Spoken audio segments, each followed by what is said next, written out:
उसे। मैंने कुछ नहीं किया। अरे साहब छोड़े प्लीज साहब छोड़े, इन्होंने कुछ नहीं किया साहब। साहब उन्होंने कुछ नहीं किया।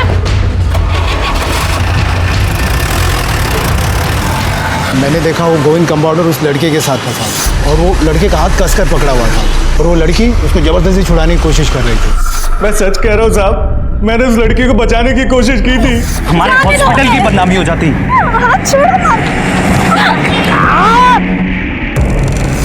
साहब वो क्या बात कर रहे थे वो मैं सुना नहीं ना साहब, मेरे कान में ईयरफोन लगा हुआ था। अच्छा, ये ईयरफोन लगा के ड्यूटी करता है तू? हाँ,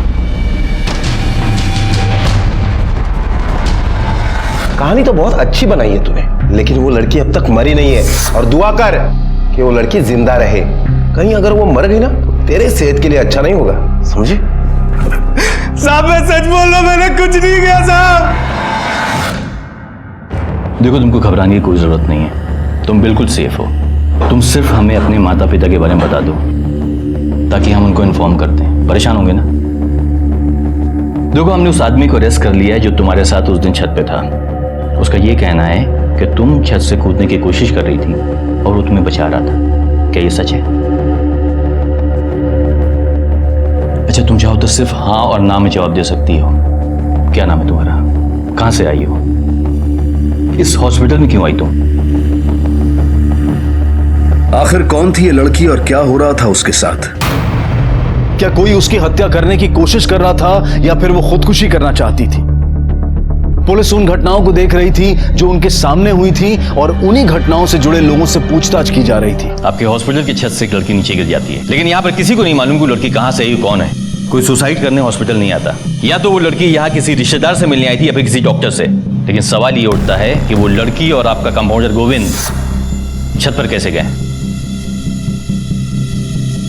राणे, सर, इस हॉस्पिटल में जितने भी पेशेंट हैं सबको उस लड़की की फोटो दिखाओ। किसी न किसी को कुछ मालूम होगा। Okay sir.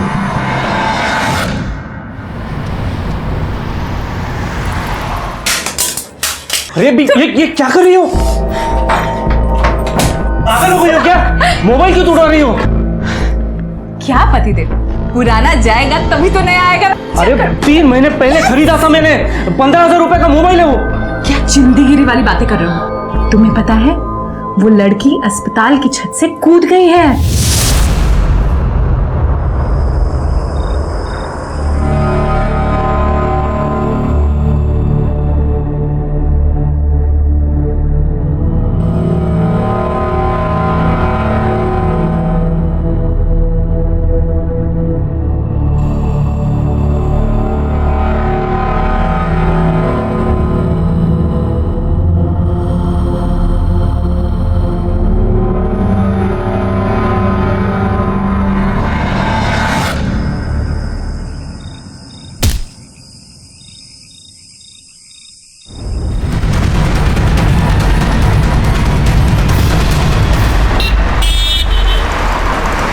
सर ये देखिए, ये प्लास्टर के निशान और ये व्हीलचेयर। ये प्लास्टर के निशान यहाँ से टेरेस तक गए हैं। कहीं ऐसा तो नहीं कि वो लड़की इस व्हीलचेयर पर बैठकर खुद यहाँ पर आई और खुद को घसीटते हुए वो टेरेस पर गई और वहां से छलांग लगाकर उसने सुसाइड करने की कोशिश की? नहीं राणे, ऐसा नहीं है। हो सकता है किसी ने ये निशान जानबूझ के बनाए हों ताकि उनको ये लगे कि हमें ये लगे, पुलिस को ये लगे कि वो लड़की अपने आप चल के गई है टेरेस पे, उसके बाद में वहां से उसने जंप मार दिया, वो सुसाइड किया। लेकिन ऐसा है नहीं हकीकत में।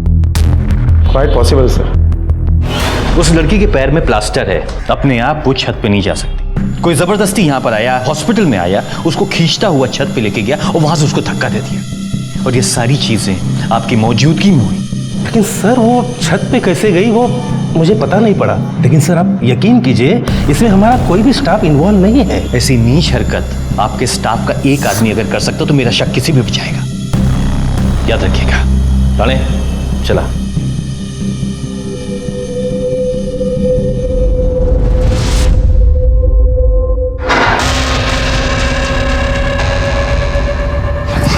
तेरी वजह से उस लड़की की जान अभी भी खतरे में है। उसे दोबारा मारने की कोशिश की गई है। अभी तो बता दे, कौन मारना चाहता है उसे? साहब मुझे कैसे पता होगा, मैं तो यहाँ बंद हूँ। देख, मैं जानता हूँ कि इस कांड में तेरे साथ और भी कई लोग हैं। अगर तू तेरी भलाई चाहता ना, बता दे उन लोग के नाम। साहब मैं सच्ची बोल रहा हूँ, मैं किसी को नहीं जानता। ले खा ले। तुझे तो अपनी जान की परवाह है नहीं, लेकिन तेरी वजह से कंपाउंडर गोविंद जेल में बंद है। तू सच क्यों नहीं बता देती पुलिस को? देख, पुलिस के सामने मुंह खोल दे, सच बोल दे, गोविंद को जेल से छुड़वा दे। इस पर तो किसी बात का कोई असर नहीं है।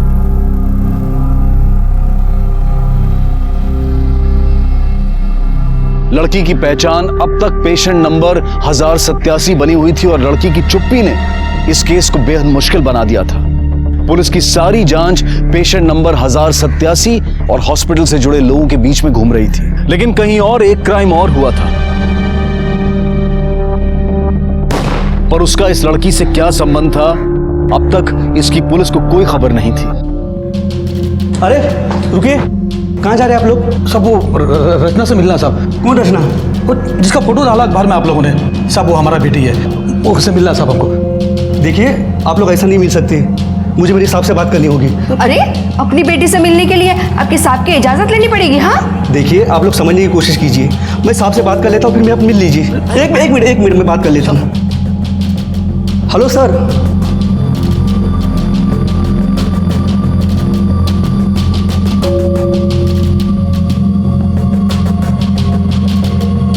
बेटी,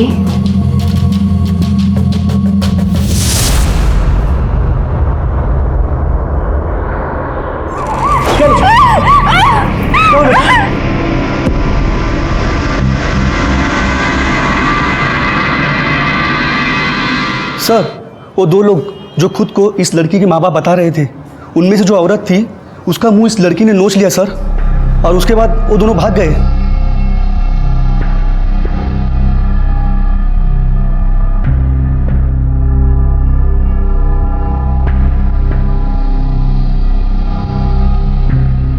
रचना, बेटा आपका नाम रचना है ना? बोलिए बेटा, आपका नाम रचना है? अच्छा एक बात बताइए, जो दो लोग आपसे मिलने आए थे अभी, कौन है वो? अगर माँ बाप हैं तो फिर आपने उनका मुंह क्यों नोचा? बोलो रचना, मैं तुमसे सवाल कर रहा हूं एक। रचना, पेशेंट नंबर 1087 का पुलिस को नाम मिल गया था रचना, लेकिन वो अनजान लोग कौन थे जो रचना से मिलने आए थे और अपने आप को रचना के माता पिता बता रहे थे? और अगर वो सच में रचना के माता पिता थे तो रचना ने उनका मुंह क्यों नोच लिया था? आखिर क्या रिश्ता था उनका रचना से? जाहिर था कि रचना के दिल में उनके लिए बेहद नफरत थी, लेकिन इस नफरत की वजह क्या थी? और पुलिस के सामने रचना ने चुप्पी क्यों साध रखी थी? सर, एक लड़की अपने माँ बाप के साथ ऐसे कैसे बिहेव कर सकती है? कहीं ऐसा तो नहीं कि वो औरत और वो आदमी हमसे झूठ बोल रहे हैं कि लड़की उनकी बेटी है? हो सकता है रानी, लेकिन जब तक वो लड़की अपना मुंह नहीं खोल देती हम किसी भी नतीजे पे पहुंच नहीं पाएंगे। सर, मुझे लगता है कि उस लड़की पर हमें प्रेशर बनाना चाहिए, सब कुछ सच उगल देगी। नहीं रानी, ऐसे हालात में हम उस पर कोई भी प्रेशर नहीं डाल सकते। तुम एक काम करो, उन दो लोगों के बारे में पता लगाओ, सीसीटीवी से उनकी फोटो निकालो, अपने सारे इन्फॉर्मर्स को बांटो। मुझे यकीन है कि कोई ना कोई क्लू जरूर मिलेगा। एक तरह से देख के बता, इन दोनों को जानता है? हाँ जानते हैं ना साहब, यहीं पास में घर है इनका, दोनों अपनी दुकान पे आते जाते रहते हैं। ये आदमी माधव मालवी नाम है इसका, और ये इसकी पत्नी जानकी। एड्रेस बता सकता है? पानी पियो घोड़ों के जैसे और काम गधों के जैसे करो। पता नहीं क्या सोच के तुम लोगों पे भरोसा कर लिया मैंने। अरे तो क्या करते, देखा नहीं बिल्ली की तरह नोच डाला है। अरे तुम हम गए थे तो कम से कम उसको लेकर ही आ जाते। अब तक चुप है वो, लेकिन अगर पुलिस के सामने कुछ बक दिया तो? लेकिन चुप। सुनो, घर आ जाओ, कुछ काम है। तुम लोगों से तो कुछ होगा नहीं, इसलिए किसी और से ही करवाना पड़ेगा। निकलो तुम लोग यहाँ से।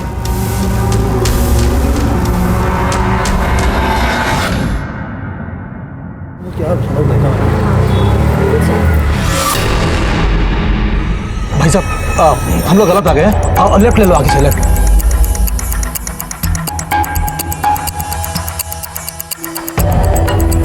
सुनिए। हाँ जी। ये जानकी मालवी और महादेव मालवी यहीं पे रहते हैं क्या? हाँ सर, यहीं पे रहते हैं। उनके घर पे ताला है, कहाँ गए कुछ पता है? कहाँ जा रहे हैं ये तो कुछ बोल के नहीं गए सर।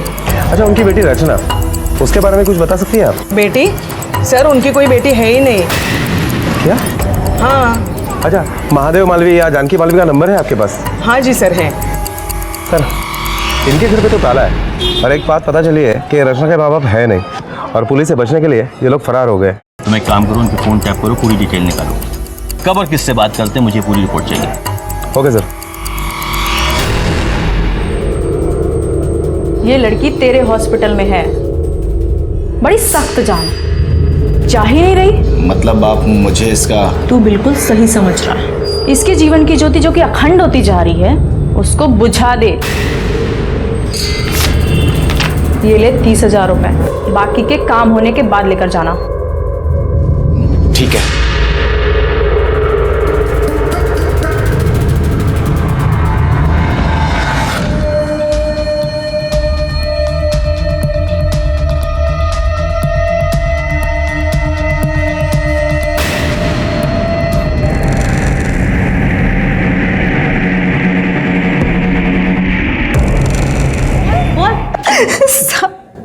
मैंने कुछ नहीं किया। देखो तुम्हें रंगे हाथ पकड़ा गया है। क्यों मारना चाहती थी उस लड़की को? अब भी सच बताओ, वरना ये मैडम है ना। साहब मैं एकदम सच बोल रही हूँ। मैं उसे सिर्फ वहां डराने गई थी। उसकी वजह से कंपाउंडर गोविंद जेल में है, उसकी बीवी प्रेग्नेंट है और देखभाल करने वाला कोई नहीं साहब। मुझसे उसका दुख नहीं देखा जा रहा था बस। क्यों? तेरा यार है गोविंद? बगैर कोई कहानी बताए सिर्फ ये बता दे कि तुम दोनों ने मिलकर रचना को मारने की कोशिश क्यों की? सर, उसको कौन मारना चाहेगा जो खुद अपनी मौत की भीख मांग रहा हो? जब मैंने उसकी जुबान काटने की धमकी दी तो वो मुझसे कहने लगी कि मेरा गला ही काट दो। वो तो खुद दिल करके मर रही है साहब। मैं उसे क्या मारूंगी? बड़े से बड़ा बहादुर भी अपने सामने मौत को देखकर एक पल के लिए डर जाता है, लेकिन रचना शायद जिंदगी से इतनी नफरत करती थी कि वो हर हाल में मौत चाहती थी। आखिर ऐसा क्या हुआ था रचना के साथ? देखो रचना, मैं जानता हूं कि तुम एक बहुत बड़ी मुसीबत में हो। बेटा कोई है जो तुम्हें मारना चाहता, तुम्हारी जान खतरे में है, लेकिन वो जो भी है वो सामने नहीं आता।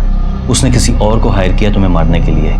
अच्छा एक बात बताओ, वो नर्स वीना जो थी, इसने तुम्हें वाकई मारने की कोशिश की या सिर्फ तुम्हें डरा रही थी? बोलो, मैं तुमसे एक सवाल कर रहा हूं। देखो बेटा, मैं चाहता हूं कि तुम्हारी लाइफ जो है वो नॉर्मल हो जाए, तुम वापस अपने गांव जाओ, अपने माँ बाप के पास एक अच्छी जिंदगी बिताओ। लेकिन तब तक पुलिस तुम्हारी मदद नहीं कर पाई जब तक तुम जवाब नहीं दोगे, कुछ बोलोगी नहीं।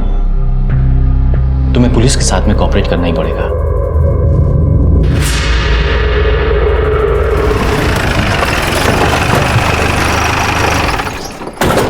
सर ये रचना तो कुछ भी नहीं बोल रही है। और हाँ सर, ये नर्स का काम करने वाली वीना, उसके बारे में आपकी क्या राय है? राणे, ये कंपाउंडर गोविंद हो गया, फिर या नर्स वीना, और ये कपल क्या नाम है इसका? जानकी और महादेव। ये सब सिर्फ प्यादे हैं, ये सिर्फ प्यादे। ये असली गेम तो कोई और खेल रहा है, लेकिन ये छोटी छोटी कड़ियां जिनको जोड़कर हम असली गुनहगार तक पहुंच पाएंगे, उसका गिरेबान पकड़ पाएंगे। याद रखना। सर, माधव और जानकी जो रचना के माँ बाप बनकर आए थे, उनकी कॉल डिटेल्स आ गई। कुछ पता चला? सर डिटेल्स में तो ऐसा कुछ खास नहीं मिला है, लेकिन एक नंबर मिला है गोरखपुर का, जिसमें अक्सर इन लोगों की बात होती रहती है। और 13 नवंबर को इनकी आखिरी बार बात हुई थी। 13 नवंबर को? रानी तुम एक काम करो, गोरखपुर चले जाओ, पता करो कि नंबर किसका, साथ में ये भी पता करो कि ये नंबर के साथ में इसका क्या संबंध।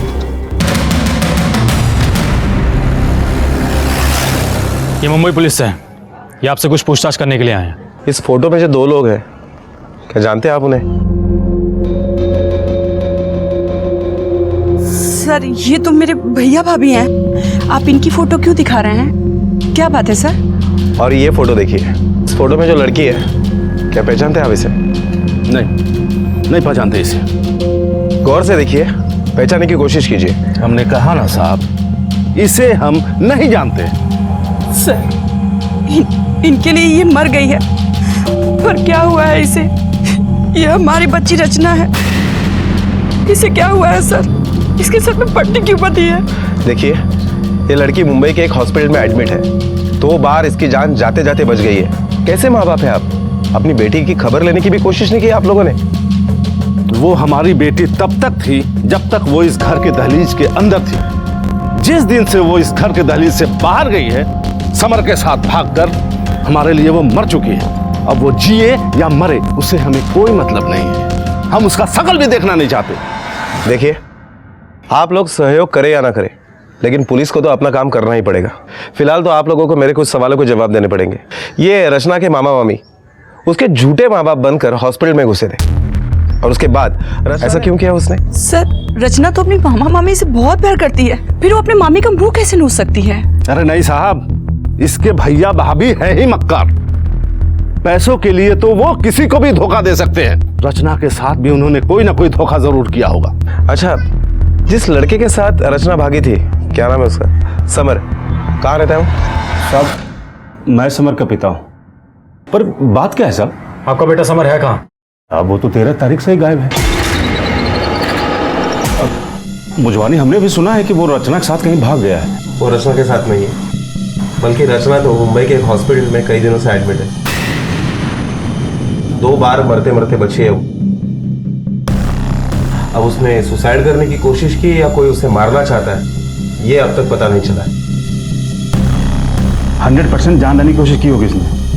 इतने यकीन से कैसे कह सकते हो? साहब, उसको उस लड़की से कोई प्यार वार नहीं था। उसका मतलब पूरा हुआ और छोड़कर चला गया होगा, और बेचारी लड़की सदमा झेल नहीं पाई, इसलिए जान लेने की कोशिश की होगी उसने। तुम अपने भाई के बारे में ऐसे कैसे बोल सकते हो? नहीं नहीं साहब, मेरा बेटा किसी लड़की को धोखा नहीं दे सकता है।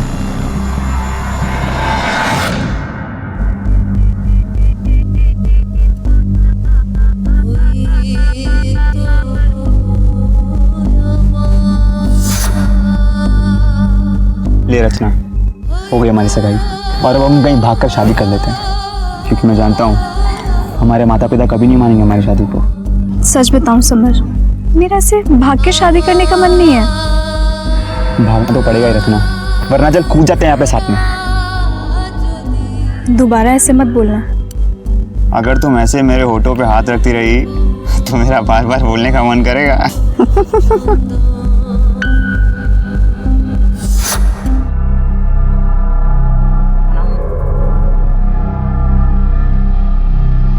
तुम्हारे बारे में सब कुछ पता चल चुका है हमें।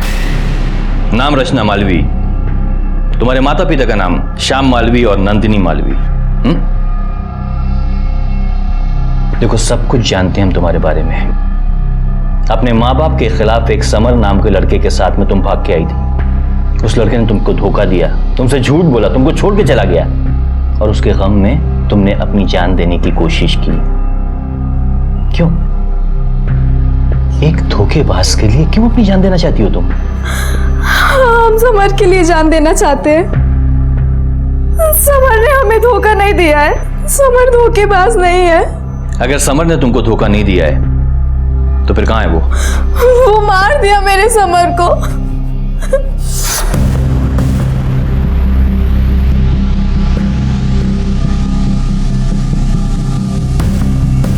भाई साहब, आपके फोन से कॉल कर सकते हो?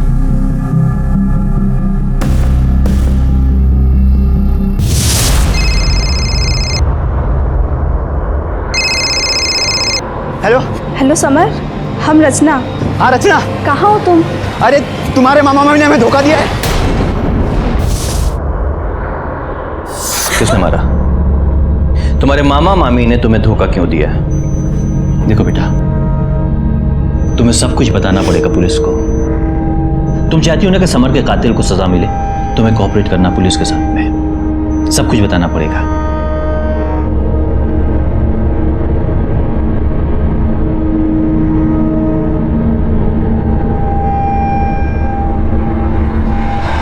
तेरह तारीख को समर के ऊपर किसी ने फायरिंग की थी, कुछ पता है किसने की थी?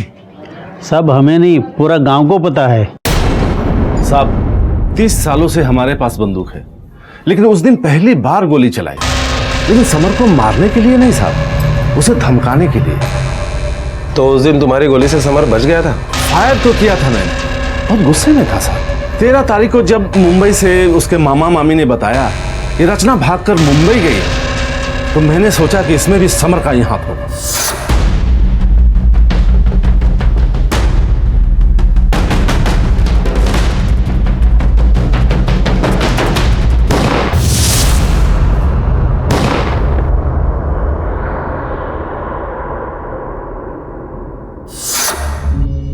पर वो बच गया साहब। अगर समर जिंदा है तो फिर वो है कहाँ? ये तो पता नहीं साहब।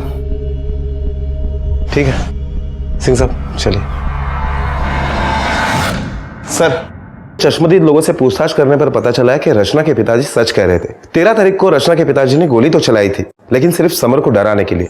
इसका मतलब है 13 तारीख को समर जिंदा था और ठीक 13 तारीख को ही समर अपने घर से सारा सामान लेकर गांव छोड़कर चला गया था। इस रचना की चुप्पी के पीछे एक बहुत गहरी साजिश है। हो सकता है समर के साथ मिलकर एक बहुत बड़ा गेम प्लान कर दी है। अब ऐसा लगता है कि वीना और गोविंद वाकई उसकी जान बचाना चाहते थे। लेकिन सर, कुछ सवाल अभी भी ऐसे हैं जिनके जवाब नहीं मिल पा रहे। जैसे रचना हॉस्पिटल क्यों आई? रचना के साथ उसके मामा मम्मी ने ऐसा क्या बुरा किया है कि उसके मामा मम्मी अभी भी फरार है? और ये लड़का समर अगर अभी भी जिंदा है तो आखिर है कहाँ? रानी, तुम एक काम करो, गोरखपुर पुलिस को इन्फॉर्म करो कि किसी भी हाल में समर को ढूंढ निकाले। रचना ने चुप्पी साध रखी है।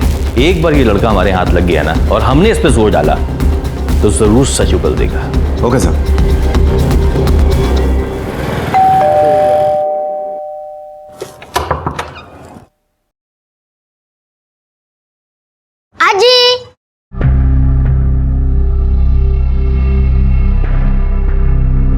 कैसा है मेरा बेटा? माँ ये देखो मैं क्या लेकर आई हूँ। ये देखो ये भी। ये सब किस लिए? हमें इसकी कोई जरूरत नहीं है बेटा। माँ ये साड़ी है पूरी 10,000 की। और पापा ये देखो आपके लिए घड़ी पूरे 25,000 रुपए की है। 25,000 की पापा। हमें इसकी कोई जरूरत नहीं है। हमने जो तुमसे मांगा वो तो तुमने दिया ही नहीं। माँ मैं आपसे कहूंगी कि अपने हाथ काट कर दे दो तो दे दोगी क्या? और हाँ, दूसरों पे भरोसा करके देख लिया ना आपने। वो रचना दे दिया ना उसने धोखा। रचना, तुम्हारे लिए बहुत बड़ी खुशखबरी है। तुम्हें जान के खुशी होगी कि समर जिंदा है। उस दिन जो गोली की तुमने आवाज सुनी थी तुम्हारे पिताजी ने समर पे ही चलाई थी, लेकिन वो गोली उसको लगी नहीं, वो बच गया। समर जिंदा है? कहाँ है वो? देखो यही बात तो मैं तुमसे पूछना चाहता हूँ, कहाँ है समर? हमें कैसे पता होगा वो कहाँ है? देखो रचना, मैं अच्छी तरह से जानता हूँ कि तुम मुझसे कुछ छुपा रही हो। अगर तुमने पुलिस से सारी बातें छुपाई ना तो बहुत बड़ी मुसीबत में फंस जाओगी। बताओ कहाँ है समर? और ये मामा मामी की कहानी क्या है? ये बताओ कि जब वो यहाँ पर आए थे तुमने अपनी मामी का मुंह क्यों न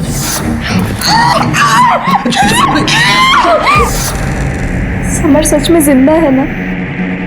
या आप हमसे झूठ बोल रहे हैं? हम तुमसे झूठ क्यों बोलेंगे? और वैसे भी अगर तुमने समर के बारे में नहीं बताया तो हम उसे खुद ढूंढेंगे।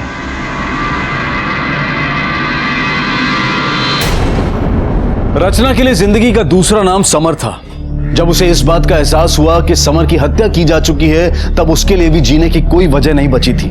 लेकिन अब जब उसे इस बात पर यकीन हो गया था कि समर जिंदा है तो उसके अंदर भी जीने की चाह जाग उठी थी। लेकिन रचना को अब भी पुलिस पर पूरा यकीन नहीं था, इसलिए वो पुलिस को अपने बारे में सब कुछ बताने को तैयार नहीं थी।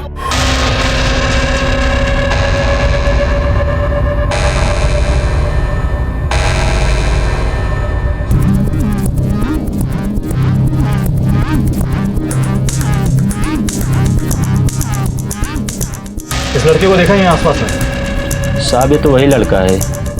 13 तारीख की कुछ 3-4 बजे की बात है। ये यहीं सामने से जा रहा था। एक ग्रे कलर की वैन यहाँ रुकी।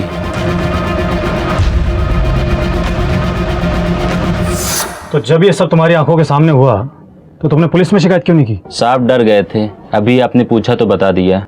गाड़ी का नंबर याद है? नंबर तो नहीं देखा, लेकिन ग्रे कलर की वैन थी। सुन जरा 2 मिनट यहाँ खड़ा रहे, मैं जाके आता हूँ।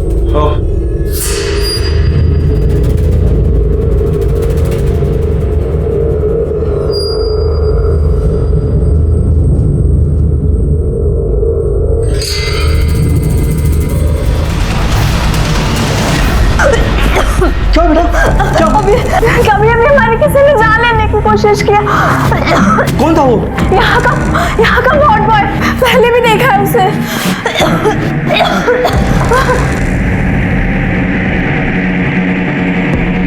Hello sir.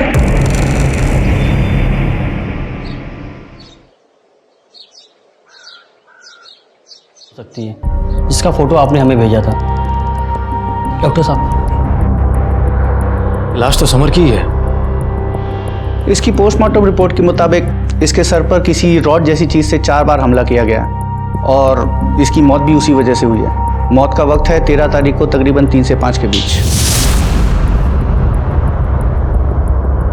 13 तारीख की कुछ 3-4 बजे की बात है। 13 तारीख को इसको किडनैप किया गया था। मिश्रा, मुंबई पुलिस को खबर कर दो और इसके घर वालों को भी बता दो ताकि वो इसका अंतिम संस्कार कर सके। Yes sir.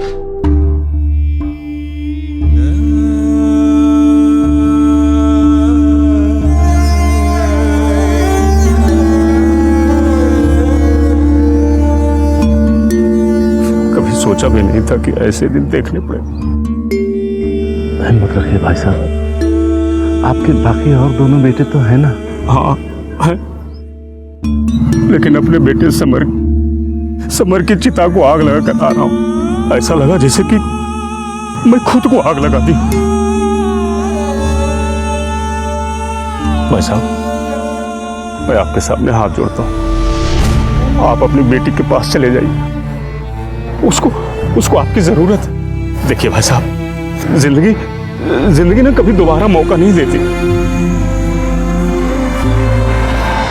सर, रचना पर हमला करने वाला वार्ड बॉय अनिल वो अब तक फरार है और हमारी कस्टडी में जो गोविंद है उसका क्या करें? देखो रानी, जब तक रचना का बयान नहीं आ जाता हम गोविंद को बेगुनाह मान ही नहीं सकते। ये समर के मर्डर के बारे में कुछ पता चला? नहीं सर, अब तक कुछ पता नहीं चला। सर, शायद समर का मर्डर एक ऑनर किलिंग हो। देखो रानी, जब तक सच्चाई नहीं सामने आ जाती हम किसी भी संभावनाओं से इनकार नहीं कर सकते। हो सकता है कि समर का मर्डर उसी ने किया हो जिसने रचना को मारने की कोशिश की है। हो सकता है सर। सर, कहीं सारे कांड में रचना के मामा मामी का तो हाथ नहीं? मुझे तो ये बहुत गहरी साजिश लगती है। यही वो मामा मामी हैं जिनके भरोसे पे रचना समर के साथ में घर से भागी थी। अब क्या हो गया ऐसा? उनसे इतनी नफरत क्यों करती है? रानी, तुम एक काम करो, ये मामा मामी की पूरी डिटेल्स निकालो। कहाँ जाते हैं, किससे मिलते हैं, किससे बातें करते हैं, ये इनके बैंक अकाउंट्स, इनकी कॉल डिटेल्स, सारी चीजें बारीकी से चेक करो। कुछ ना कुछ सुराग जरूर मिलेगा। Okay okay sir. हेलो,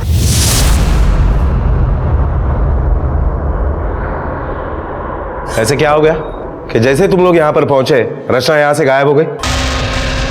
नहीं साहब, पर जब हम लोग यहाँ पहुंचे तो रचना बहुत खुश नजर आ रही थी, हंस हंस कर अच्छे से बात कर रही थी साहब। हम लोगों ने आपस में बैठ के गिले शिकवे भी दूर कर लिए थे। लेकिन जब हम लोगों ने उसे समर के मर्डर के बारे में बताया, वो एकदम बदहवास सी हो गई थी साहब। हम लोगों ने उसके मन को शांत करने के लिए बाहर वाले मंदिर के पास में लेकर गए। अरे रचना किधर है? अरे रचना कहाँ गई? रचना सर, मेरी रचना पता नहीं कहाँ चली गई सर। एक बात मेरी समझ में नहीं आती कि माँ बाप का प्यार एकदम से कैसे उमड़ आया। अचानक आप लोग मुंबई आ गए और आप दोनों के आते ही रचना यहाँ से गायब हो गई। सर, आप एक माँ की ममता पे शक कर रहे हैं? क्यों ना करें, मैंने पहले भी कई माओं को देखा है ममता का गला घोटते हुए। अगर रचना के गायब होने में तुम दोनों का हाथ हुआ तो मुझसे बुरा कोई नहीं होगा, याद रखना। चला। क्यों रखा है हमें यहाँ पे? जाना है, जाने दो हमें।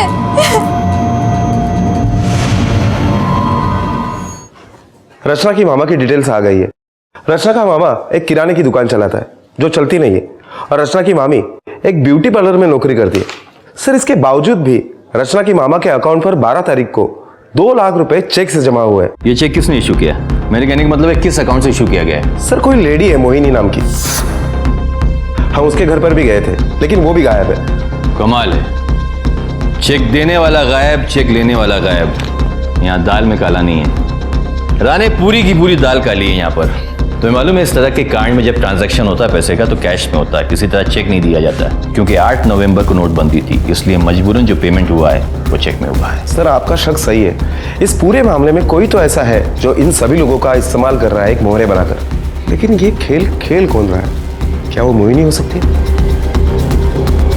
अब वैसे भी ये तुम्हारी बहन की बेटी है, कोई तुम पे शक नहीं करेगा, समझे? गोविंद, इस फोटो में जो औरत है उसको ठीक तरह से देख और याद करने की कोशिश कर कि इस औरत को कहीं देखा है तूने?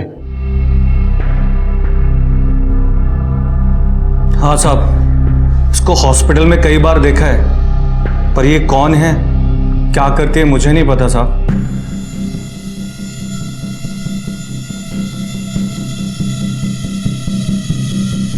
सर ये देखिए, 13 तारीख को मोहिनी हॉस्पिटल में तो आई थी, रिसेप्शन पर भी गई और उसके बाद वो इस कपल के पास गई।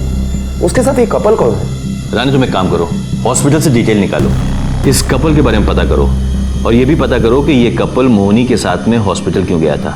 Okay sir. मिस्टर जोशी, इस लड़की का नाम है रचना और ये है मोहिनी। इन दोनों को जानते हैं आप? जी नहीं। जी नहीं, हम तो नहीं जानते। माँ, पुलिस से झूठ क्यों बोल रही है? अगर आप ऐसा करोगी तो आप पापा को और मुश्किल में डाल दोगे। वैसे भी पापा की दोनों किडनीज फेल है और ऐसे में अगर उन्हें जेल जाना पड़ा तो कैसे रहेंगे वहां पे? हाँ हाँ, इनके दोनों किडनीज फेल है। इंस्पेक्टर साहब, अपनी जान बचाने के लिए मुझे एक डोनर की जरूरत है, लेकिन मेरी ये बेटी सिमी, इसने मुझे अपनी किडनी देने से साफ मना कर दिया। मेरी किडनी है, मेरी मर्जी है, नहीं देना मुझे। अच्छा, तो तुझे सिर्फ मेरी प्रॉपर्टी चाहिए? हाँ? एक मिनट, आपके आपसी झगड़े जो हैं वो बाद में निपटाइएगा। मैं सिर्फ आपसे ये सवाल करना चाहता हूँ कि आप मोहिनी से क्यों मिले थे? दरअसल मोहिनी ने खुद हमें कांटेक्ट किया था, कह रही थी कि वो किडनी का इंतजाम कर सकती है, 15 लाख लगेंगे, और रचना को भी वही लेकर आई थी कहीं बाहर। उसी ने सारे टेस्ट कराए हमारे। 13 तारीख को वही हमें यहाँ से हॉस्पिटल ले गई थी ऑपरेशन के लिए, लेकिन बाद में हमें पता चला कि जो लड़की मुझे किडनी देने वाली थी वो हॉस्पिटल के छत से कूद गई थी। हो सकता है कि रचना के मामा मम्मी ने रचना के किडनी के लिए मोहिनी से डील किया हो, और हो सकता है कि रचना के गायब होने में मोहिनी का जरूर हाथ है और उसके मामा मामी का इन्वॉल्वमेंट। उसके माँ बाप के साथ में सख्ती से पूछताछ करो। मुझे शक है कि मामा मामी के साथ में उनका भी इन्वॉल्वमेंट है। Okay sir. हेलो,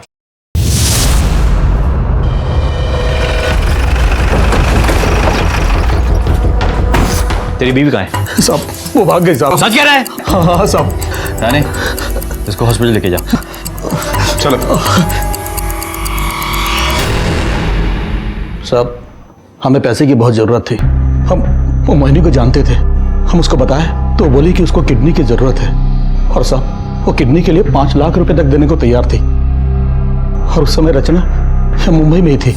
देखो रचना, तुम्हारे माँ बाप ने तुमको यहाँ पर इसलिए भेजा है ताकि तुम समर से ना मिल सको, लेकिन हम समर से तुम्हारी शादी करवा सकते हैं। पर बदले में तुम क्या करोगी? क्या करना होगा मुझे मामा जी? क्या क्या कर सकते हो तुम? समर के लिए मैं अपनी जान भी दे सकती हूँ। अपनी एक किडनी दे सकती हो? सर, रचना बहुत भोली है, वो हमारी बात मान गई और फिर मोहिनी ने उसके सारे टेस्ट करवाए और 13 तारीख को उसको अस्पताल में बुलाया किडनी ट्रांसप्लांट के लिए। लेकिन साहब फिर फोन पर रचना ने गोली की आवाज़ सुनी और साथ में समर की चीख भी सुनी। उसको लगा कि समर को किसी ने मार दिया। फिर साहब वो अस्पताल की छत पर गई और वहां से कूद गई। वो तो बच गया, लेकिन बाद में किसी ने उसका मर्डर कर दिया। सच सच बता, तू भी उस मर्डर में शामिल था? नहीं सर, नहीं। फिर कौन था? हमको नहीं पता साहब। तूने ही रचना को मंदिर से गायब कराया था? हाँ साहब, रचना को मैंने और मेरी पत्नी जानकी ने गायब किया था सर। देखो रचना, ये बात तो क्लियर है कि हॉस्पिटल की छत से पहली बार तुम खुद से कूदी थी। अब सिर्फ हम ये जानना चाहते हैं कि दूसरी बार तुम खुद से कूदी या फिर कोई? हाँ सर, पहली बार भी मैं खुद से ही कूदी थी।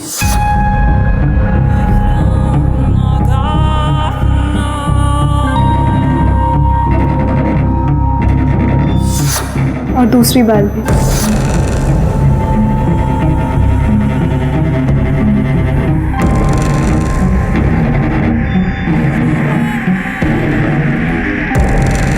ना कंपाउंडर गोविंद ने मुझे मारने की कोशिश की, ना नर्स वीना ने। मैं खुद से ही मरना चाहती थी। रानी रचना के बयान से साफ है कि गोविंद और वीना ये दोनों बेकसूर हैं। उन्हें छोड़ दो। ये समर के मर्डर के बारे में कुछ पता चला क्या?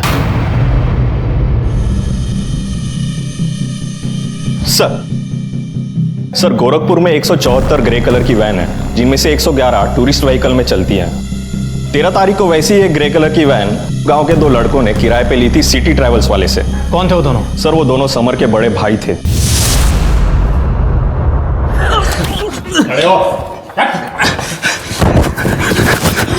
बोल। साहब, हमने अपने छोटे भाई को मारा। साहब वो दूसरी जाति की लड़की से शादी करने वाला था और हमारी इज्जत पूरी दांव पे लगी हुई थी, इसलिए उसके घर से निकलते ही हमने गाड़ी किराए पे ली और सुनसान जगह पे ले जाके उसको मार दिया। अमर कहाँ जा रहा है? अरे चल, अरे चल।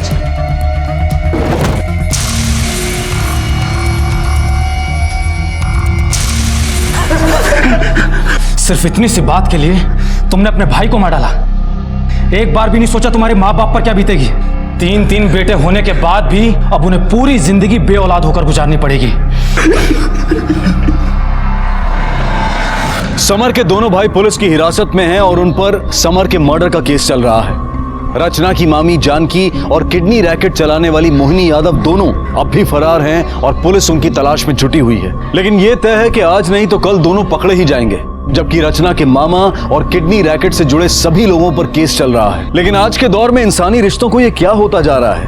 क्या नफरत, अहम और स्वार्थ इतने ताकतवर हो गए हैं कि उसके सामने खून के रिश्ते भी कमजोर बन गए हैं? लेकिन यह सोचने की जरूरत है कि रिश्ते, परिवार, समाज ये सब जिंदगी को और बेहतर बनाने के लिए बनाए गए थे, ना कि जिंदगी और इच्छाओं का दमन करने के लिए। शायद आज के समय में यह जरूरत है कि हम फिर से अपने मूल्यों का आकलन करें। मुंबई से तुम्हारे गांव पहुंचते पहुंचते 2-2.5 घंटे लगेंगे। वक्त बहुत कम है, काम बहुत ज्यादा, इसलिए बिना वक्त बर्बाद किए बताओ ये रति तुम्हें कहाँ मिली थी और कब मिली थी?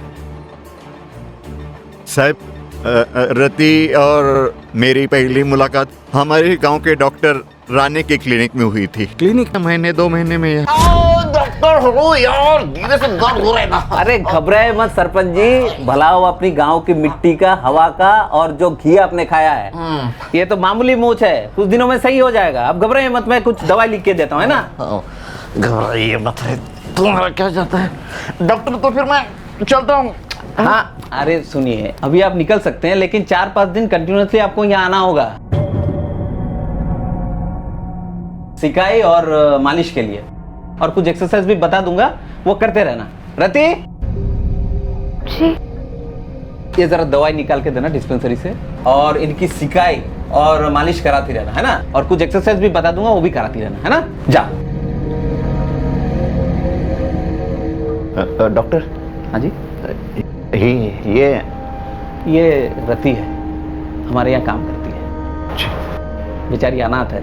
आज से ये आपका ख्याल रखेगी, आप बिल्कुल परेशान मत हो, आपका मूड सही हो जाएगा, है ना? हाँ जी।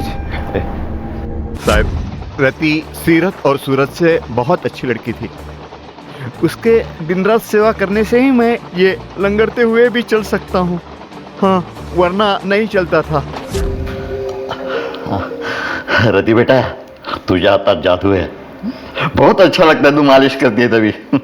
आप ना ऐसे आते रहा करिए, तो मैं ना आपकी मालिश करके आपका सारा दर्द निकाल दूंगी। बेटा मतलब तुझे किसने सिखाया ये सब? मुझे डॉक्टर साहब ने सिखाया। अरे वाह, होशियार है। उसके पहले मैं उससे जानता तक नहीं था, लेकिन जब भी वो सामने आती थी तो एक ऐसा लगाव मन में उत्पन्न होता था। ऐसा लगने लगा कि नहीं, ये अपनी कोई बेटी जैसी है।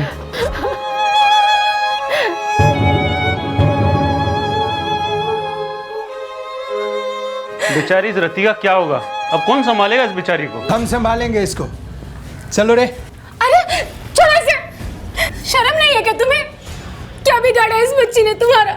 बिगाड़ना नहीं है, इसको सवारने के लिए लेके जा रहा हूँ। अरे भाई, कौन हो आप लोग? कहाँ से आए हो? कौन हो तुम? क्यों बीच में बोल रहे? कौन लगता है इसका? भाई है? बाप है? कौन है तू इसका? घर ले जाकर अपनी बीवी से क्या कहेगा? बहन है?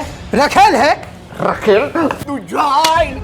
राखेल बोलता हूँ। काका, सरपंच होने का इतना फायदा मत उठाओ। लगती क्या है ये तुम्हारी? बेटी है वो मेरी। याद रखना, मेरे घर के बहू बेटी पर नजर भी डाली ना, तेरा हुक्का पानी बंद कर दूंगा। चल निकल, चल चल चल। साला माझ्या पोरीला रख।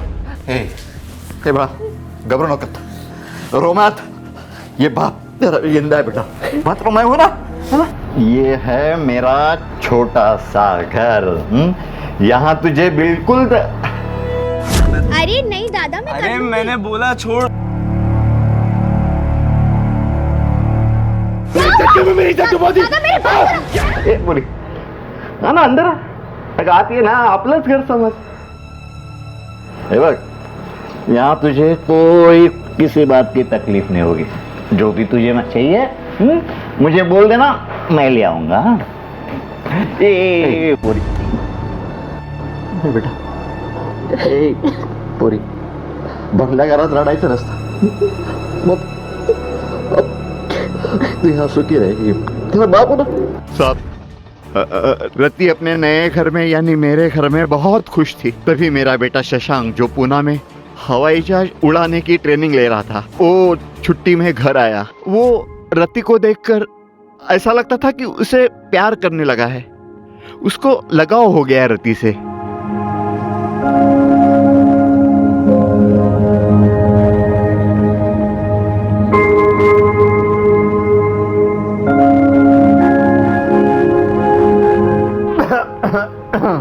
अरे बाबा, आप कब आए?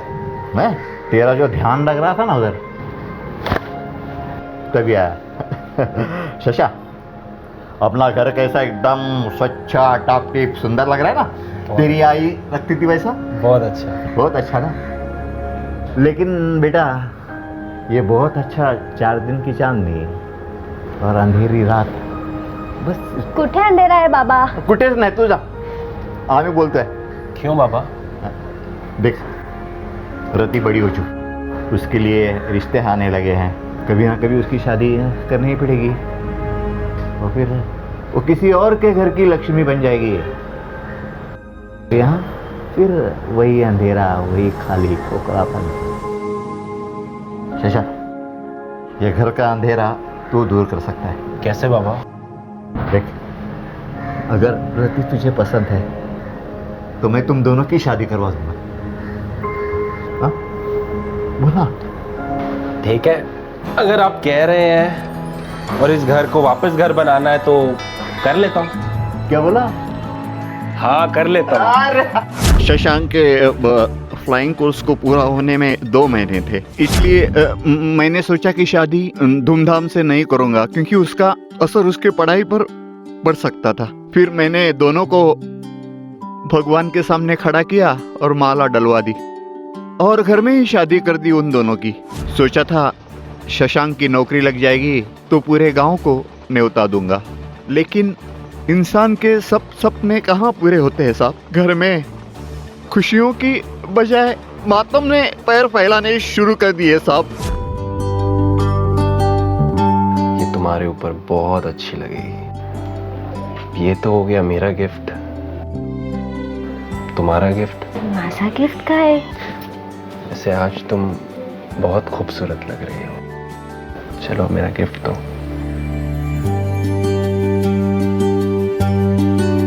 मेरे बेटे की शशांक की सुहाग रात रति और मेरे लिए मनहूस रात बन गई साहब। मनहूस रात।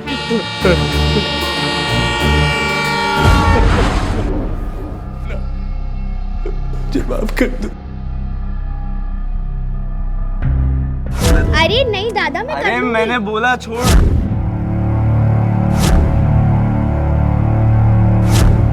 सरपंच की कहानी के अनुसार रति की मौत 6 महीने पहले आग लगने से हुई थी, लेकिन इसके बिल्कुल विपरीत रंजन के अनुसार उसकी मौत 8 साल पहले ट्रेन से धक्का देने की वजह से हुई थी। इस सब के बीच मित्रा के पड़ोसियों और आसपास के लोगों के मुताबिक उन्होंने रति यानी उस रहस्यमय लड़की को अपने इलाके में इन घटनाओं के दौरान देखा। तो आखिर सच क्या था? क्या रति सचमुच जिंदा है अगर हाँ तो वो इस वक्त कहाँ है? और साहब यही वो जगह है जहाँ मेरी बहू और बेटा जलकर राख हो गए। चलिए। सरपंच जी, आपके बहू और बेटे के बारे में सुनकर बहुत दुख हुआ, पर एक बात समझ में नहीं आई। कौन सी? रंजन को तो आप जानते ही होंगे। ये रंजन कौन है? रंजन कौन? रंजन एक मुंबई में मर्डर केस में हमारा प्राइम सस्पेक्ट है। इस वक्त हमारे कस्टडी में है वो, और उसकी इंक्वायरी आप हमारे पुलिस स्टेशन के बाहर कर रहे थे। ओ, रंजन को क्यों पकड़ा है? मर्डर का केस है उसके ऊपर, अंदर पूछताछ चालू है। आपके होने वाली बहू का वो भाई भी है। कुछ याद आया? नहीं। कोई बात नहीं, पुलिस स्टेशन चलते, वहाँ सब याद आ जाएगा। गाड़ी में बिठाओ इनको। लेकिन साहब मैं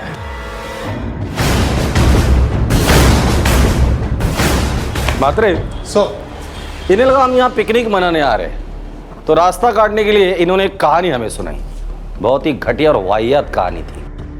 रंजन को आपने नहीं पहचाना, कोई बात नहीं, लेकिन रति को पहचान कर आपने गलती की। अब सच क्या है वो तो हम बाहर निकाल के ही रहेंगे, और वो भी आपके जरिए। साहब क्या माता और विश्वास ठेवा, वाकई में किसी रंजन मिंजन को नहीं जानता। मात्रे, शादी में जो बाराती आते हैं ना, उनमें कुछ खास रिश्तेदार होते हैं जिनको रिक्वेस्ट करनी पड़ती है, मिन्नतें करनी पड़ती है कि भाई खाना खा लो, खाना खा लो। बिना खातिरदारी के ये खाना नहीं खाएंगे। डोंट वरी सर, इनकी ऐसी खातिरदारी करूंगा कि पूरी बारात के लिए बना खाना ये अकेले ही खा जाएंगे और फिर सिर्फ सच उगलेंगे। पुलिस को ऐसा लग रहा था कि सरपंच ने उनसे जो कुछ भी कहा था वो झूठ था, लेकिन सवाल यह उठ रहा था कि अगर सरपंच ने झूठ बोला था तो क्यों? और सवालों की फेहरिस्त में सबसे ऊपर सवाल यह था कि रंजन, उसकी बहन और इस सरपंच का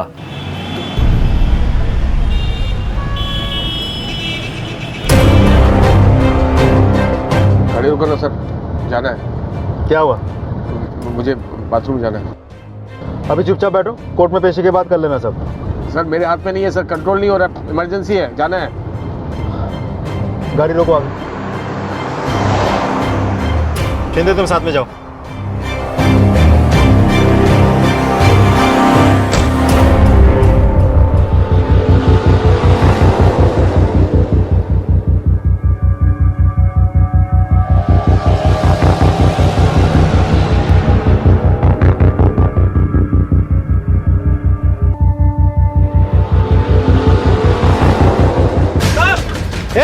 शिंदे रोको उसे।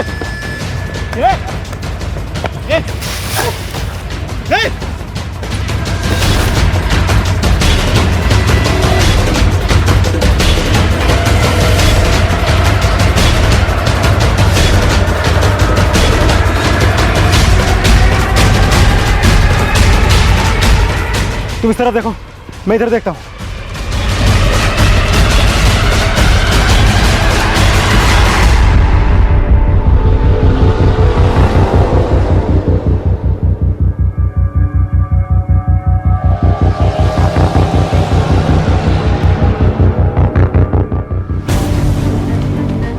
रति?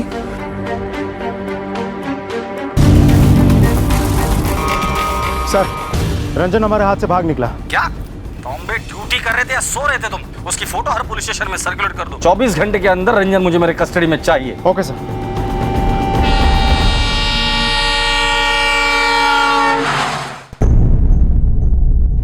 देखो, तुम समझने की कोशिश करो, मुझे ये काम अभी करना है।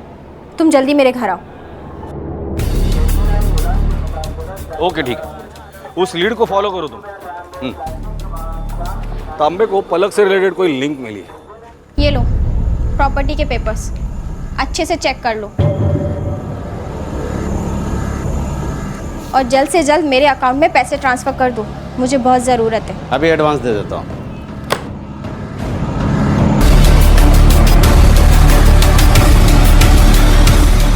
प्रॉपर्टी बेचने की इतनी जल्दी क्या थी? क्योंकि सर मुझे वो घर मनहूस लगने लगा था, इसलिए मैंने सोचा कि यहाँ की सारी प्रॉपर्टी बेचकर मैं कहीं और शिफ्ट हो जाऊँ। कहा रंजन के साथ? नहीं सर, मेरा उससे कोई कांटेक्ट नहीं है और ना ही कोई रिश्ता है। जिससे तुम इतना टूट कर प्यार करती थी, अपनी बहन से झगड़ा करती थी, उसके लिए इतनी नफरत? तुम्हें कैसे पता? सर अगर ऐसा नहीं है तो वो आपकी कस्टडी से क्यों भागा? वो भागा या तुमने उसके भागने में मदद की? दरअसल उसकी चली हुई हर चाल तुम्हारी चाल थी। तुमने मित्रा और अपने बाबा को मारा, सारी प्रॉपर्टी अपने नाम करवा ली, अब बेच कर यहां से भागने की तैयारी कर रही थी और पूरे मामले को भूतिया शक्ल देने की कोशिश की है। सर ये सब झूठ है, मेरा विश्वास कीजिए, मैंने कुछ नहीं किया है। सब तुमने ही किया है। ये बताओ रति बनने का नाटक क्यों किया और क्या जानती हो रति के बारे में? मुझे फांसी चढ़ा दीजिए, लेकिन भगवान के लिए मुझे टॉर्चर मत कीजिए। सर मैंने अपने बाबा और मेरी बहन को नहीं मारा, मैं सच कह रही हूँ। और मैं किसी रति के बारे में भी नहीं जानती हूँ। हत्या का यह मामला जुर्म की एक ऐसी माला बन गया था जिसमें हत्या, धोखा, शारीरिक शोषण और न जाने कितने ही गुनाह मिल गए थे। और इस कहानी में रंजन की बहन रति एक ऐसा किरदार बनकर सामने आई थी जो सबसे ज्यादा रहस्यमय थी। और जुर्म की इस माला को तोड़ने के लिए और इससे जुड़े सवालों के जवाब पाने के लिए यह जरूरी हो गया था कि सबसे पहले रति की कहानी को सामने लाया जाए। मैंने पाप किया है, मैंने बहुत बड़ा पाप किया, मैंने पाप किया है, माफ कर दो, माफ कर दो मुझे, माफ कर दो, माफ कर दो, माफ कर दो, माफ कर दो, माफ कर दो, माफ कर दो मुझे, पाप किया मैंने पाप किया, माफ कर दो। सर हमारे पास जितने भी प्राइम सस्पेक्ट्स हैं और ना ही उनके खिलाफ शक को छोड़कर कोई सबूत है हमारे पास। मुझे लगता है इस केस से जुड़ी कोई ना कोई कड़ी है जो हमसे छूट रही है। इस केस को पहले से स्टडी करते हैं। हमारे सामने ऐसे हालात पैदा किए जाते हैं जिससे हमें यह लगे कि ये दोनों मर्डर्स किसी आत्मा ने किए हैं। इस केस के 3 प्राइम सस्पेक्ट हैं। एक रंजन जो हमारी कस्टडी से भागा है, दूसरा मित्रा का पति प्रशांत और तीसरा मित्रा की बहन पलक। इस पलक का रंजन के साथ अफेयर, इसीलिए पलक और मित्रा के बीच झगड़ा हुआ था। प्रशांत और पलक तो हमारी कस्टडी में है, पर हमारे पास कोई भी सबूत नहीं जिससे हम ये साबित कर सके ये दोनों मर्डर्स इन्होंने किए। तब रंजन हमें बताता है कि उसने अपनी बहन, हम उस केस की इन्वेस्टिगेशन कर रहे थे, तब एंट्री होती है सरपंच की, जो हमें यह बताता है कि रंजन की बहन रति 8 साल पहले नहीं मरी थी, बल्कि 6 महीने पहले जल कर मरी। हमें बार बार ये बताने की कोशिश की जा रही है कि ये सब कुछ किसी आत्मा ने किया हुआ है, जबकि आत्मा पर हम लोग विश्वास करते भी नहीं और करेंगे भी नहीं। ये रति और शशांक, इनकी पोस्टमार्टम रिपोर्ट तुम लोगों ने खुद चेक की थी? यस सर, दोनों बॉडीज पूरी तरह से जल चुकी थी। अरे शिनाख्त किसने की थी? सरपंच ने सर। सरपंच, याद है उसने क्या कहा था हमसे? मेरे बेटे की, शशांक की सुहाग रात रति और मेरे लिए मनहूस रात बन गई साहब। याद है हमने ट्रेन में एक थियोरी बनाई थी कि हो सकता है रति ने अपनी मौत का नाटक किया हो, इसीलिए वो मुंबई में दिखाई दे रही है। पीएसआई महात्रे को कांटेक्ट करो, उसे कहना गांव के आसपास जितने भी मॉर्ग रूम हैं वहां जाके पता करें कि उस मॉर्ग से कोई लाश या लाशें गायब हुई है क्या। अगर इसका जवाब हमें मिल जाता है ना, तो समझ लो ये केस हमने क्रैक कर दिया।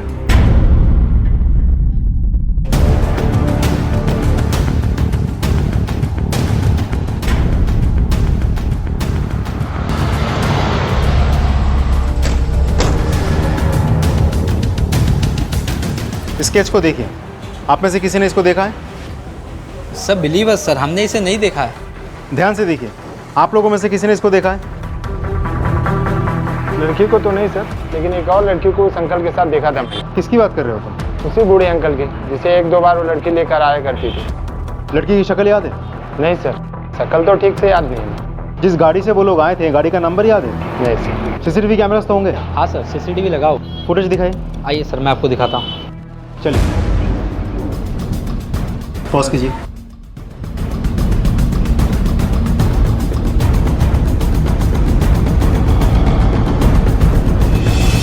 हाँ, एक गाड़ी का नंबर लिखो, MH02-2111। मुझे इस गाड़ी की सारी डिटेल्स चाहिए। सर, एक लीड मिली है। एक लड़की को सरपंच के साथ उसी लॉज में देखा गया जहां वो ठहरा हुआ था। और इंटरेस्टिंग बात यह है कि उसका फ्लैट मित्रा के फ्लैट के एरिया में ही है। नाम क्या है उसका? जी, मेरा ही नाम सीमा पवार है। मैं भी उसी गांव से हूँ। मेरे पिताजी और सरपंच अंकल दोनों बहुत अच्छे दोस्त हैं। वो जब यहाँ पे ट्रीटमेंट करवाने के लिए आए थे तो मैंने ही उनकी हेल्प की थी, क्योंकि इससे पहले मुंबई कभी नहीं आए थे। स्केच को देखिए, आप जानती है इस लड़की को? जी सर, मैंने इसे देखा है। उस दिन उनके साथ ये भी थी। आपसे कुछ पूछताछ करना। अरे कितनी बार पूछताछ करना है? जब देखो पूछताछ करना है। मैंने पहले भी आपसे यही कहा था और अब भी वही कह रहा हूँ, रति मेरी होने वाली बहू थी जो अब मर चुकी है। सरपंच जी, ये तांबे ना, इसे झूठ बोलने वाले लोग बिल्कुल पसंद नहीं है और उम्र का लिहाज वो बिल्कुल नहीं करता, बड़ी बेरहमी से मारता है। आपका रिमांड मेरा बयान बदल सकती है या नहीं? कोशिश तो करो।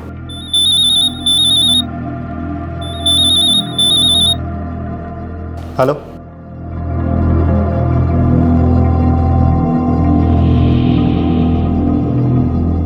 सरपंच जी, एक खुशखबरी है आपके लिए। गांव के जिस मॉर्ग से आपने एक लाश खरीदी थी ना, उसे लोकल पुलिस ने पकड़ लिया है। हड्डी पसली एक की है, जेल में बैठ के रो रहा है। अब फैसला आपका, सच बोलना है या हड्डी पसली तोड़ दूं? साहब, रति को खुश रखने के लिए उसे मैं अपने घर ले आया, लेकिन मुझे क्या पता था कि मेरा बेटा इंसान नहीं, राक्षस है।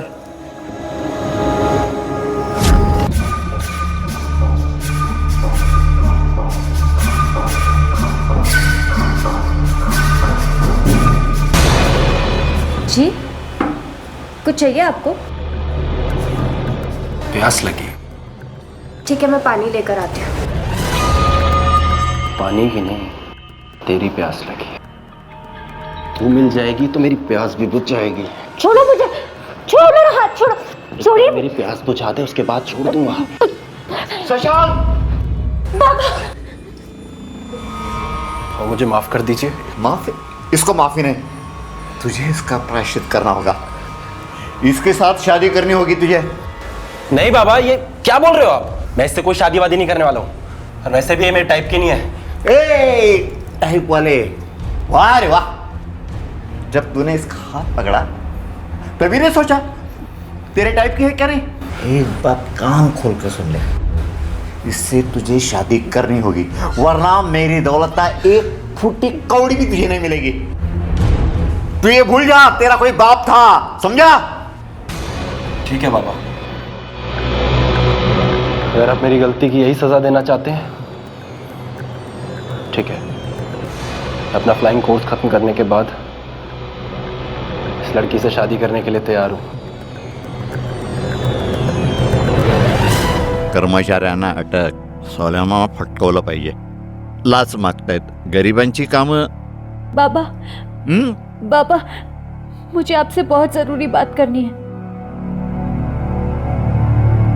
आओ ना, आ, बैठ बैठ बैठ बैठ, बोल। बाबा, मैं आपसे एक सच बताना चाहती हूँ। बोल बेटा, कौन सा सच? वो सच जो आप जानने के बाद शायद मुझे अपने घर की बहू कभी स्वीकार नहीं करेंगे बाबा।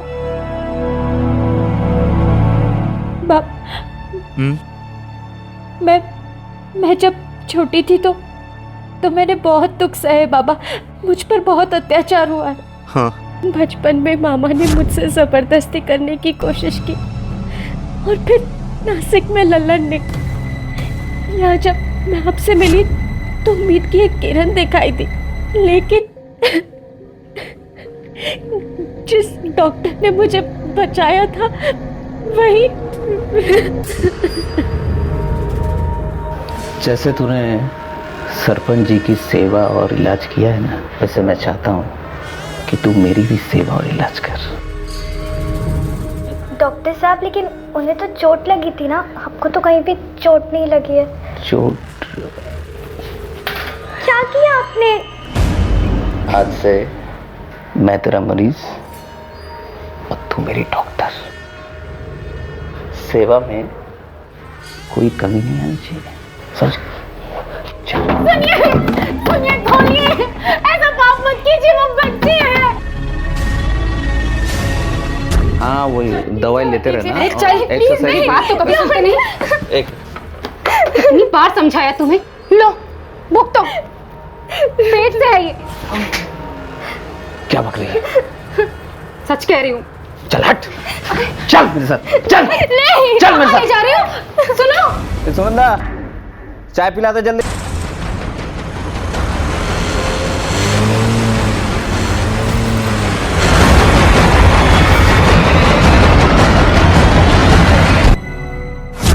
बाबा अब बताइए, हाँ? क्या इतना सब कुछ होने के बाद अभी भी आप मुझे अपने घर की बहू स्वीकार करेंगे? मेरी एक बात ध्यान देकर सुन, ये बात तुझे किसी को भी बोलनी नहीं है, शशांक को भी नहीं। नहीं पापा, जो हुआ सो भूल गया। और तेरी कसम खा के मैं कहता हूँ, शशांक की शादी मैं तेरे से ही करूंगा। बेटा तुम मेरे घर की बहू बनेगी। साहब, मैंने वही किया जो मुझे ठीक लगा, लेकिन कुछ भी हो, इस सब में मैंने अपने एकुलता एक बेटा खो दिया साहब। वो कैसे? साहब, बदकिस्मती दुर्दैव आमचं। शशांक ने हम दोनों की बातें सुन ली थी।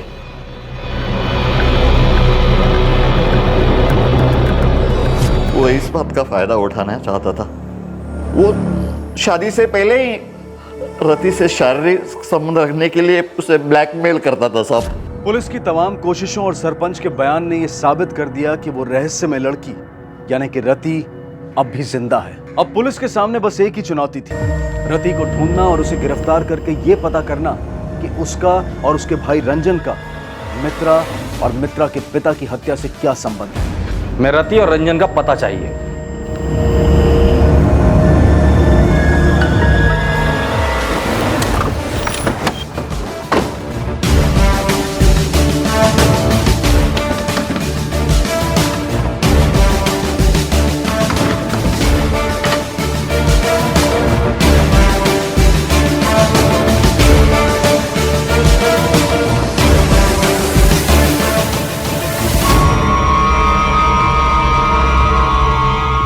अब तक बहुत कहानियां सुनाई तुम लोगों ने, अब कहानी नहीं सुनूंगा, सिर्फ सच सुनना है। ए चल शुरू हो जा, बोल। हम दोनों भाई बहन एक दूसरे से बहुत प्यार करते थे। हम दोनों सारी जिंदगी हंसी खुशी गुजार लेते सर, लेकिन हमारे मामा ने आकर सब कुछ गड़बड़ कर दिया। उस रात मामा को रति ने नहीं, मैंने मारा था। उसके कमरे में मैंने आग लगाई थी। डॉक्टर साहब को मैंने मारा था। अब सोचती हूँ तो लगता है कि बहुत पहले मार देना चाहिए था। चाय में क्या मिलाया था? जहर। इस दवाई का पता मुझे डॉक्टर साहब से ही चला था। शशांक को क्यों मारा? शशांक को मैंने नहीं मारा था साहब, वो तो अपनी मौत खुद मरा था, मुझसे जबरदस्ती कर रहा था। तुम मुंबई कैसे पहुंची? शशांक के मरने के बाद मेरे पास कोई चारा नहीं था। ये मुर्गी बिना कुछ करे दुख पे दुख भोगे जा रही थी। सब वो केयर टेकर को बहुत मैंने दारू पिलाई, कुछ पैसे दिए और लाश खरीद ली। लाश को घर ले आया और शशांक के साथ फिर से जला दिया। और मैंने गाँव वालों से कह दिया कि आग में शशांक और मेरी बहू जल के हो गए साहब। सरपंच काका ने मेरा मुंबई में रहने का इंतजाम करवा लिया था। तब एक दिन अखबार में मैंने मित्रा के किए कारनामों पर एक लेख पढ़ा था, उसमें दादा की फोटो भी छपी थी। दादा दादा, मैं जिंदा हूँ दादा। दादा मैं आ रही हूँ आपके पास। दादा ने कहा था कि मित्रा उनसे उनकी मरी हुई बहन यानी कि मुझसे बातें करवाती थी। मैं ये सोचकर दंग रह गई थी साहब कि मेरे जिंदा होते हुए वो मेरी आत्मा से दादा को कैसे बात करवा सकती है। तब मैंने दादा से मिलने का फैसला किया और मैं मुंबई आ गई सरपंच काका के साथ। वैसे भी सरपंच काका को मुंबई अपने इलाज के लिए आना ही था। यहाँ पर हम आए और सीमा से मिले। इत्तेफाक से सीमा का घर मित्रा के घर के पास ही था। मुझे जैसे ही मौका मिला मैं दादा से मिलने चली गई। सर, जब मैंने रति को अपनी आंखों के सामने खड़ा पाया जिंदा, तो मेरे होश ही उड़ गए सर। पिछले 8 साल की पूरी तस्वीर मेरे आंखों के सामने आ गई। रति को चलती ट्रेन से धक्का देने के बाद जब मुझे मेरी गलती का एहसास हुआ तो मेरा मन हाथ में हिलाने से भर गया था सर। मेरी एक छोटी सी गलती नहीं, रातों की नींद हराम करती थी सर। मैं प्रायश्चित करना चाहता था सर। मैं अपनी बहन से बात करना चाहता था, मैं बहन को पाना चाहता था फिर से। फिर अचानक एक दिन मुझे पता चला कि मुंबई में एक औरत मित्रा नाम की है जो आत्माओं से कांटेक्ट कराती है। फिर मैंने 7 से 8 साल उस औरत की सिर्फ इसलिए गुलामी की सर, ताकि वो मेरी मरी हुई बहन से बात करा सके। और जो मैंने पाप किया था उसकी मैं माफी मांग सकूं मेरी बहन से। उस औरत ने मुझे अपनी बहन से बात भी करवाया सर, तो मुझे यकीन हो गया सर कि मेरी बहन मर चुकी है और मैं उसकी आत्मा से बात कर रहा हूं। लेकिन जब रति को मैंने सामने देखा तो मुझे एहसास हुआ कि उस औरत ने मुझे बेवकूफ बनाया था सर। वो औरत, उसका बाप, दोनों मिलकर मुझे बेवकूफ बना रहे थे सर। अगर वो दोनों मुझे बेवकूफ नहीं बनाते सर, मैं अपनी बहन को खोज निकालता। उसको कुछ बर्दाश्त नहीं करना होता जो ये सह चुकी थी, इसलिए मैंने उसका पहले बाप को मारा सर। ये सब आपको पता था ना? देखो, तुम लोगों के साथ जो कुछ भी हुआ वो गलत था, लेकिन तुमने जो किया वो भी गलत था। लेकिन कानून हाथ में लेने के बजाय तुम अगर पुलिस के पास आते तो पुलिस तुम लोगों की जरूर मदद करती, और अगर तुम पुलिस के पास जाते तो बाकी की जिंदगी तुम अपने बहन के साथ हंसी खुशी गुजार सकते थे। वो अपनी जिंदगी जेल के सलाखों के पीछे बिताना। मुझे माफ कर, मुझे माफ कर दे रति, मुझे माफ कर दे, अपने भाई को माफ कर दे। हम जिस दुनिया में रहते हैं, जिसमें जीते हैं, ठीक उसी दुनिया में एक दूसरी दुनिया भी है जो कि उतनी ही भरी हुई और आबाद है जितनी कि हमारी दुनिया। और इस दूसरी दुनिया से हमारी इस दुनिया का और हमारी जिंदगी का गहरा संबंध भी है। और वो दूसरी दुनिया है हमारे दिमाग की दुनिया, जो हर तरह के विचारों से और भावनाओं से आबाद रहती है। अच्छे विचार, बुरे विचार, शक, लालच और इंसानी सोच से जुड़ी हर भावना हमारी इस दिमागी दुनिया में रहती है और लगातार हमारी जिंदगी को प्रभावित भी करती रहती है। अगर विचार और भावनाएं सकारात्मक हैं, सही हैं, तो उनके प्रभाव भी सकारात्मक और अच्छे ही होते हैं। लेकिन अगर विचार गलत या दूषित हैं तो उसका प्रभाव हमारी जिंदगी को भी दूषित कर देता है और कई मामलों में बर्बाद भी, जैसा कि मित्रा, रंजन, प्रशांत और इस कहानी के अन्य किरदारों के साथ हुआ। इन सब की सबसे बड़ी गलती ये थी कि इन्होंने अपने दिमाग में उठने वाले गलत करने के विचार के सामने हथियार डाल दिए और उसी गलत विचार ने इनकी जिंदगी तबाह कर दी। हत्याओं की इन गुत्थियों को सुलझा लिया गया, लेकिन रंजन अपने अपराध बोध का सामना नहीं कर पाया और अपना मानसिक संतुलन खो बैठा, और उसका इलाज इस वक्त एक मानसिक चिकित्सालय में चल रहा है। रति पर अदालत में केस फाइल कर दिया गया है, जिसमें उसकी पैरवी के लिए एक एनजीओ ने उसकी मदद की पेशकश की है। हम उम्मीद करते हैं कि रति को अदालत से इंसाफ मिले और हमें इस कहानी से एक सबक। इसी विचार के साथ अब मैं अनूप सोनी आपसे विदा लेता हूं। फिर मुलाकात होगी अगले एपिसोड में एक और चौंका देने वाले केस के साथ। तब तक अपना और अपने परिवार का ख्याल रखें और देखते रहें क्राइम पेट्रोल डायल 100। सबक एक को सीख हम सबको। जय हिंद। क्राइम पेट्रोल के और भी दिलचस्प कहानी देखने के लिए हमारे चैनल को सब्सक्राइब करें और बेल आइकॉन दबाना न भूलें।